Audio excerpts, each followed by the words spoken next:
My name is Tim Tates. I'm the site manager with the Vietnam Veteran Memorial Fund's Wall That Heals. The Vietnam Veterans Memorial Fund is the nonprofit that was founded in 1979 to build a memorial on the National Mall to honor and remember everyone who served in the Vietnam War. We built that memorial and dedicated it in 1982, and were involved for a number of years after that. And in 1996, we looked around and realized that there were some other memorials that were traveling the country. And yet we felt that none of those memorials replicated the healing and sanctified nature that you had at the Wall That Heals. And we decided to put a memorial on the road that we would call the Wall That Heals. We went on the road for the first time in 1996, and we've been to over 700 communities throughout the nation, on into Canada, and even on to Ireland. So the Wall That Heals has never been to Hawaii. We've had interest over the years, but it's a tremendous endeavor to try to get a 53-foot trailer that weighs, 53,000 pounds over here and get a place to put it. And so we were approached over the last several years by a number of hosts. And last year, the host committee from Hilo came to us and said, we really think we can pull this off. And after months and months of courtship, they worked hard to prove to us that not only would the island of Hawaii be a tremendous place, but here in Hilo, with its proximity to the airports and the people that are here, the legacy that Hilo has to this island was truly the great place to put it.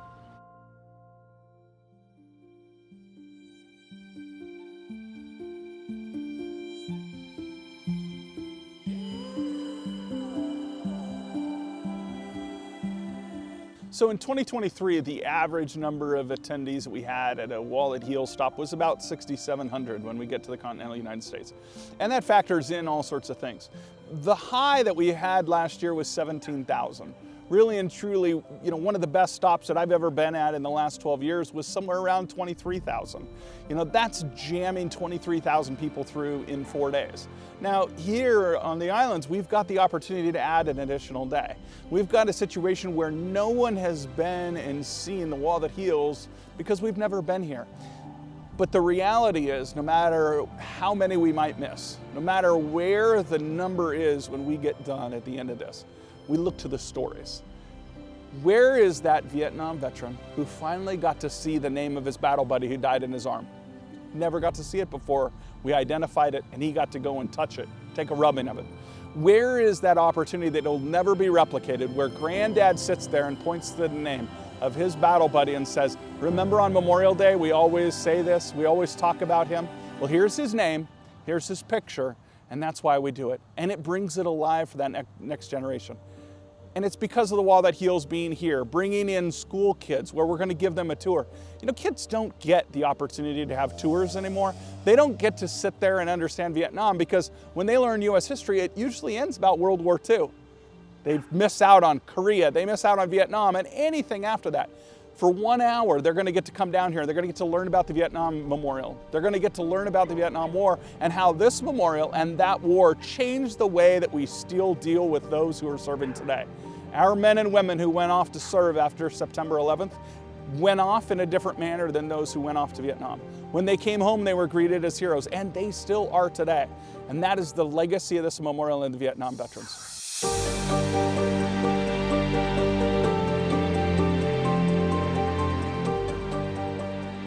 I've time and time again sat down with people who have had a father who was Vietnam age, and they said, I never learned this stuff. He's never talked about this stuff. But this being here in this community has opened him up, and he hasn't stopped talking about it since he knew it was coming in with the escort. We had to come down, and I'm pretty sure we're going to keep talking about it for days and weeks to come. We've done our job now. One of the unique things about the Vietnam Veterans Memorial Fund and the Wall That Heals is that we travel with a number of pieces of the exhibit. First off, we have a 3/4 scale replica of the Vietnam Veterans Memorial. This is a replica in every sense of the word. It's 7.5 feet tall at the apex, it's 375 feet long from end to end, and it has all 58,281 names in the exact place you would see them at the wall in Washington, D.C. That's unique. None of the other traveling replicas get to see this. This is as if we brought this from Washington, D.C. and set it up here at the park. That's gonna come in a 53-foot trailer, and that trailer becomes a mobile museum. We call it the Mobile Education Center. with that trailer, we're able to show you a screen with all of those men from Hawaii who went to Vietnam and whose lives were lost. We're going to show you their name, we're going to show you their picture and where they can be found on the wall.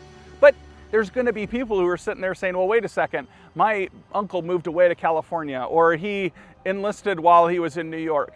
They're going to be there, but we have an app that we can show all 58,281 names. We've got a picture. And so all those names that you've had swirling around in your head, they're going to be there and we can show that picture and then take you to the wall. But that monitor, a 6-foot screen, is going to show you all those from Hawaii. Next to it is going to be a monitor that has those who have been honored in the In Memory program. 3 screens that show the men from Hawaii who went to Vietnam, came home, and since their service in Vietnam have died. Thousands of them exist from this state. Thousands of them went there and came back to this and have died. But these are the ones that people finally said, hey, let's make sure that we honor and remember them. That next screen is going to have a 6-foot screen honoring their names, and we will have a full-scale replica of the In Memory plaque, just like the one you'd see in Washington, D.C., that helps memorialize them. So those 3 pieces, the Mobile Education Center with those screens, the wall, and then last is those display cabinets on the trailer that show some of the 400,000 items that have been left behind at the wall in Washington, D.C. You don't get to see those at the Smithsonian in Washington, D.C. You don't get to see them at another museum. You're going to see them here, and we can tell the stories of those things, and it helps illustrate and illuminate those people on what is this war about and those individuals who made so much. That in its entirety is this exhibit. You bring that in, and so on the 18th of January, that's going to arrive here by ship. It was loaded up in San Diego, it came over here, and it's going to be brought here into port. We're going to bring it into port, we're going to make sure it's all in good working order, unwrap it, get it ready. On the 22nd of January, we're going to go and have an escort around Hilo. It'll be that procession. Motorcyclists and others are going to join. For the Vietnam veterans in that escort, it's going to be their first time that they're going to get a welcome home ceremony. Their first time that they're going to be welcomed and thanked for their service. For the men and women who are on those panels that are in that trailer, it'll be the first time that Hawaii has the opportunity to welcome them home, thank them for their sacrifice. That'll culminate on the 22nd, that'll wrap it up, and we'll begin to set up that afternoon, that evening. The next day, on the 23rd, it'll take us the better part of 6 hours to set the entire thing up there in the park. It'll magically unfold, and when it's done, it's going to look exactly like the wall in Washington, D.C., with a few minor exceptions, but it's going to be as perfect as that wall. It's going to be as magical as that wall. And it'll be open from that afternoon all the way for 24 hours up until the time we take it down on the 28th. Now, the 24th is when we're going to have that setup. That 24th is when we're going to have the opening ceremony. We're going to be able to sit there and say, hey, we're going to have the ability that this is open. Remember, it's open the day before, but people like to have the opportunity to just say, it's here, it's open, let's do it.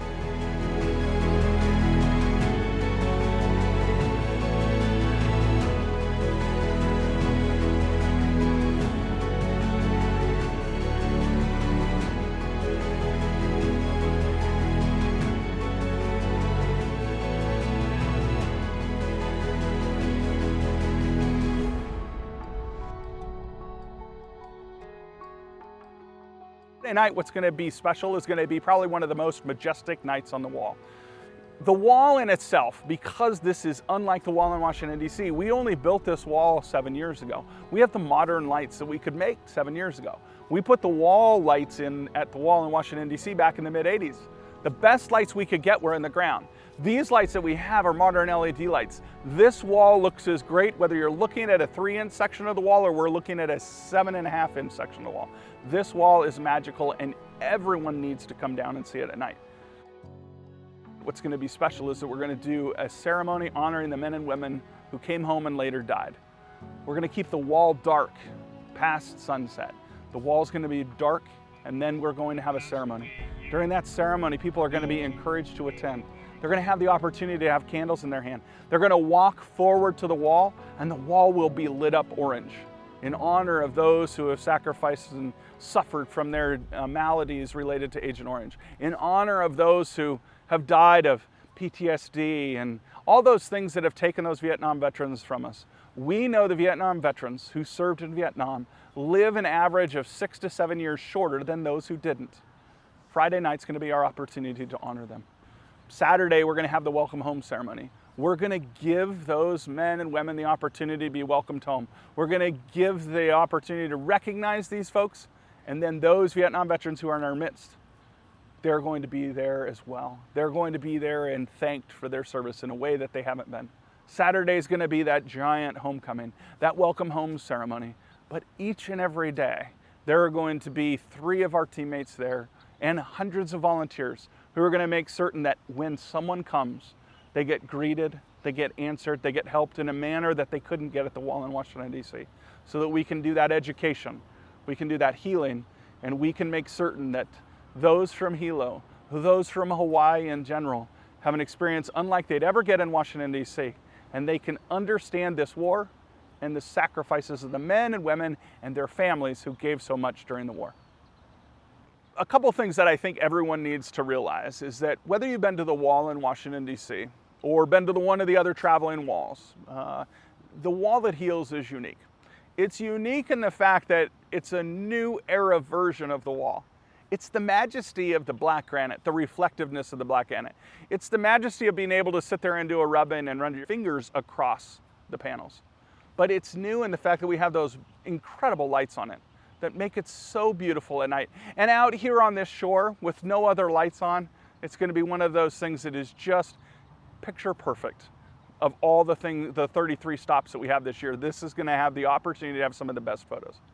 Whether you've been to the wall in Washington, D.C. or been to one of the other traveling walls, I guarantee you that you'll never have the experience to sit there and spend 45 minutes to an hour with us and learn about the Vietnam War, learn about the memorial and how that war and this memorial changed our nation.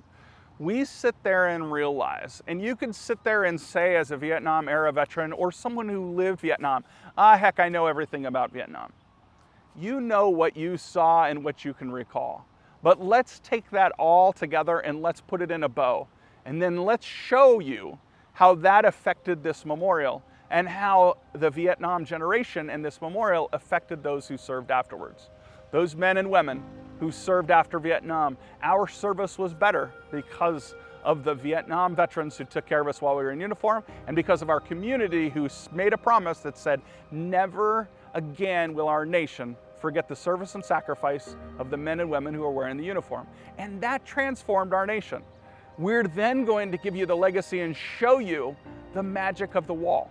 There were a lot of people who hated the wall when it came out. There were a lot of people who thought it was too black, too stark, buried.